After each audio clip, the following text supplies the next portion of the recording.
내 주의 보혈은 정하고 정하다. 내 죄를 정케 하신 주 나로라 하신다. 내가 주께로 지금 가오니 십자가의 보혈로 날 씻어 주소서.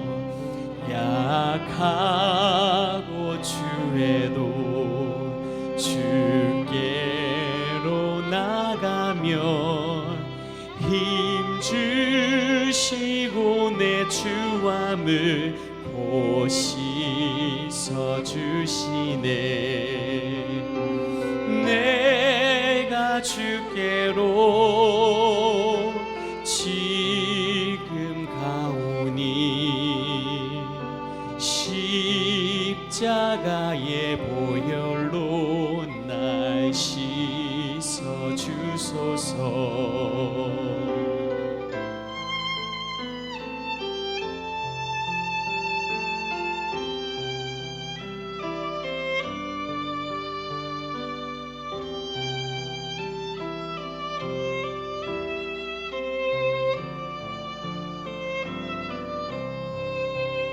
그 피가 맘속에 큰 증거 됩니다.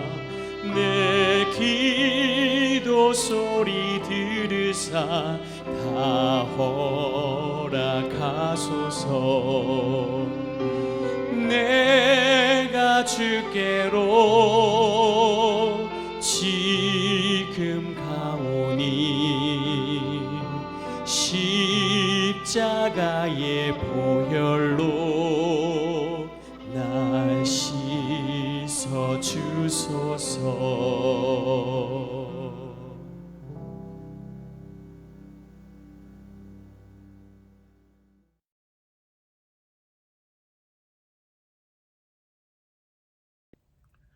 샬롬.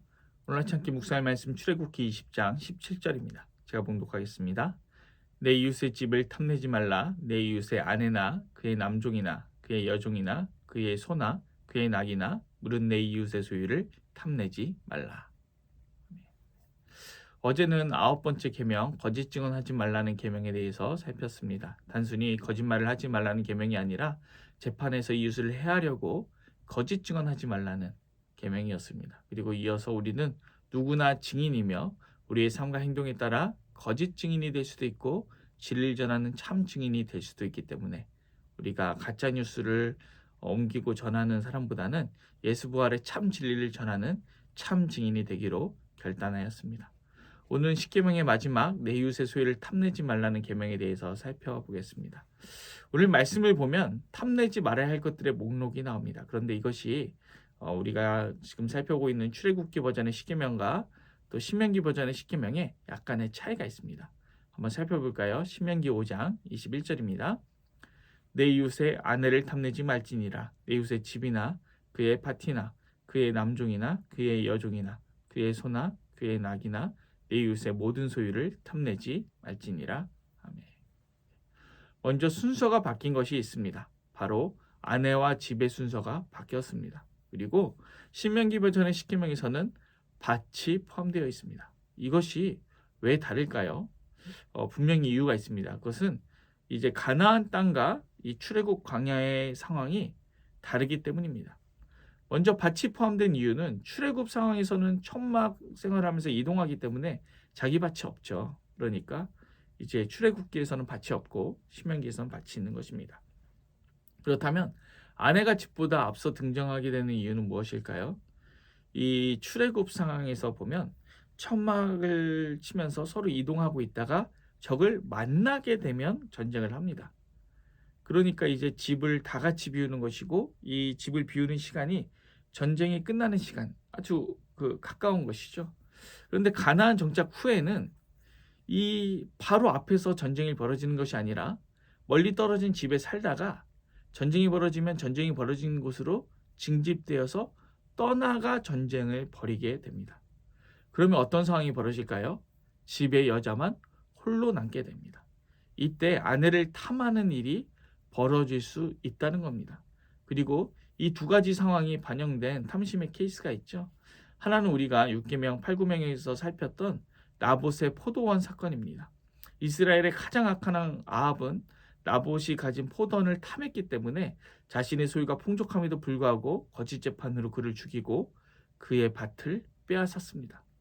그렇다면 이웃의 아내를 탐한 사건은 무엇입니까? 바로 다윗과 밧세바 사건입니다. 우리 사무엘하 11장 1절에서 2절 읽어보겠습니다.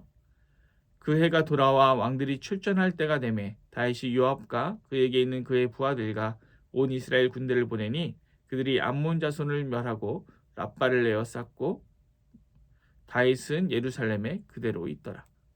저녁 때에 다윗이 그의 침상에 일어나 왕궁 옥상에서 거닐다가 그곳에서 보니 한 여인이 목욕을 하는데 심히 아름다워 보이는지라. 다윗이 암몬과 싸우기 위해 랍바에 군대를 보냈습니다. 다윗은 예루살렘에 그대로 남아 있었는데 왕궁 옥상에서 이제 우리아의 아내 밧세바가 목욕하는 장면을 보고 탐심이 일어난 것이죠. 다윗은 결국 밧세바를 불러들여서 동침했고 그리고 밧세바는 임신하기까지 했습니다. 다윗은 이 죄악을 덮기 위해서 어떻게 했습니까?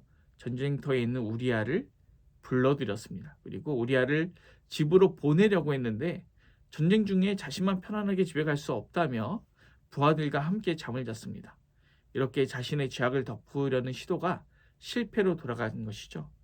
그러니까 어떻게 했습니까? 다윗이 다시 우리아를 전쟁터로 보냈습니다. 그리고 일부러 치열한 전투를 만들고 그 전투가 치열한 곳에 맨 앞으로 보내서 적군에 의해 우리아가 죽도록 만들었습니다.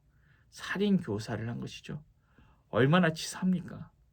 차라리 그냥 자객을 보내서 죽이면 죽였지 적군의 손에 죽게 만들어 버렸습니다. 그리고 이 위에서 그 옆에 있던 다윗의 부하들도 몇 명이 함께 죽게 됩니다. 사무엘하 11장 17절입니다. 그 성 사람들이 나와서 요압과 더불어 싸울 때 다윗의 부하 중 몇 사람이 엎드러지고 햇사람 우리아도 죽으니라.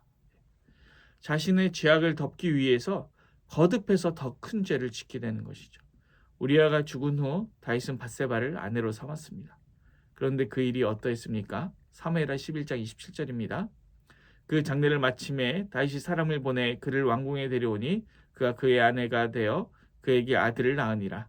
다윗이 행한 그 일이 여호와 보시기에 악하였더라. 이것이 여호와 보시기에 악했습니다. 사실 다윗은 이미 많은 아내를 데리고 있었고 후궁도 있었습니다. 또 원하기만 한다면 얼마든지 아름다운 여인을 후궁으로 둘 수 있는 위치에 있었습니다. 그런데 이미 다른 사람의 아내인 여인을 심지어 자신의 충직한 부하의 아내를 죽이고 빼앗은 것입니다. 이것이 바로 살인하지 말라, 간음하지 말라, 도둑질, 곧 속여 빼앗지 말라, 거짓 증거하지 말라. 이 모든 계명들을 함께 어기면서 벌인 일들인 것이죠. 우리는 흔히 10번째 계명을 가장 작은 계명일 거라고 착각하기도 합니다. 탐심이니 이건 마음의 문제다. 6번째부터 9번째 계명처럼 다른 사람에게 직접적으로 피해를 주는 것이 아니다. 이렇게 생각할 수도 있습니다. 그러나 10번째 계명은 다른 모든 계명을 범하는 범죄의 동기가 됩니다. 사실 우리에게 탐심이라는 것이 없을 수는 없지요. 우리는 누구나 무엇인가를 더 갖고 싶어하는 그런 특성을 가지고 있습니다. 그런데 어떤 특정 상황이 되면 이 탐심이 폭발하듯 증가하고 그것이 사람을 사로잡아서 망가뜨려 버립니다. 그런 특정 상황이 뭘까요? 그 답은 오늘 10번째 계명 안에 있습니다. 우리가 다시 한번 읽어볼까요? 내 이웃의 집을 탐내지 말라. 내 이웃의 아내나 그의 남종이나 그의 여종이나 그의 소나 그의 낙이나 무릇 내 이웃의 소유를 탐내지 말라. 바로 내 이웃의입니다. 우리는 어느 정도 자족하고 살 수 있습니다. 큰 욕심만 없으면 괜찮습니다. 그런데 언제 문제가 생깁니까? 내 이웃이 나보다 더 가졌다고 하면 그때부터 문제가 생기기 시작합니다. 나는 못 가졌는데 왜 내 이웃은 더 가졌냐는 것이죠. 그런데 그것이 나보다 월등히 잘난 사람이 가졌다 하면 그것도 괜찮습니다. 그런데 어느 날 나보다 뭔가 더 부족하고 못나고 불의했다고 생각하는 사람이 나보다 더 좋은 것을 가지게 되면 그때부터 문제가 생기는 것이죠. 옛말에 사돈이 땅을 사면 배가 아프다 이런 말이 있죠. 이 고만고만한 것 같은데 왜 남만 더 잘 되냐는 것입니다. 이러한 남과의 비교의식이 우리의 열등감과 욕망을 폭증시킵니다. 충분히 만족할 수 있었는데 이 남의 것을 보니 내가 가진 것이 작아 보이고 남의 것이 탐나기 시작하는 것이죠. 그래서 다른 사람이 사면 나도 사야 되고 다른 사람이 가지면 나도 가져야 되는 상황이 자꾸 벌어지는 것입니다. 특히 우리가 사랑하는 자녀 문제에서 그렇죠. 다른 집 아이가 좋은 학원에 가고 좋은 성적을 내면 내 아이도 보내야 될 것 같고 안 보내면 불안하고 이런 일이 생깁니다. 또 다른 사람이 차를 바꾸면 나도 차를 바꾸고 싶고 그런 마음이 생기는 것이죠. 자동차 광고 중에는 사람의 이런 심리를 자극하는 광고가 있습니다. 옛날 광고인데 동창회에 갔습니다. 친구들이랑 만나서 어떻게 지내냐 이렇게 묻는데 어떻게 지내냐는 친구의 말에 그랜저로 대답했습니다 하고 스마트키로 뿅뿅 하고 차 문을 여는 그런 장면이 나오는 것이죠. 우리 나 새 차 뽑아서 중형세단 뽑아서 잘 나간다 이거죠. 폭스바겐 광고 중에도 비슷한 광고가 있습니다. 아무개 엄마 폭스바겐 샀네? 처남 차 뽑았어? 폭스바겐 샀네? 아무개 대리 폭스바겐 샀네? 계속해서 다른 사람이 차를 샀다는 것을 강조하는 것입니다. 그래서 나만 안 샀네? 나도 사야 되네? 내가 저 사람도 샀는데 왜 내가 못 살 게 뭐야? 이런 감정을 느끼게 하는 것이죠. 이런 것을 예방하기 위해서 우리는 어떻게 해야 할까요? 우리 고린도전서 13장 4절 말씀 한번 읽어보겠습니다. 사랑은 오래 참고 사랑은 온유하며 시기하지 아니하며 사랑은 자랑하지 아니하며 교만하지 아니하며. 우리가 흔히 십계명을 하나님 사랑, 이웃 사랑이라고 합니다. 그리고 우리가 사랑장이라고 부르는 고린도전서 13장에 보면 이런 내용이 있는 거죠. 하나는 사랑은 시기하지 아니하며 시기하지 않는 것입니다. 그런데 이것뿐만이 아니라 그 다음을 보십시오. 사랑은 자랑하지 아니하며 이렇게 되어 있습니다.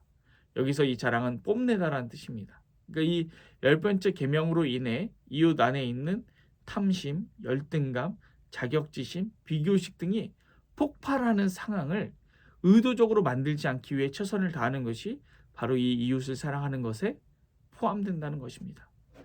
우리가 때로는 가끔은 교회에서 하는 선행, 봉사, 사역조차도 자랑이 되고 다른 사람들의 열등감이나 자격지심을 불러일으켜 낭망하게 하는 도구로 사용될 때가 있습니다.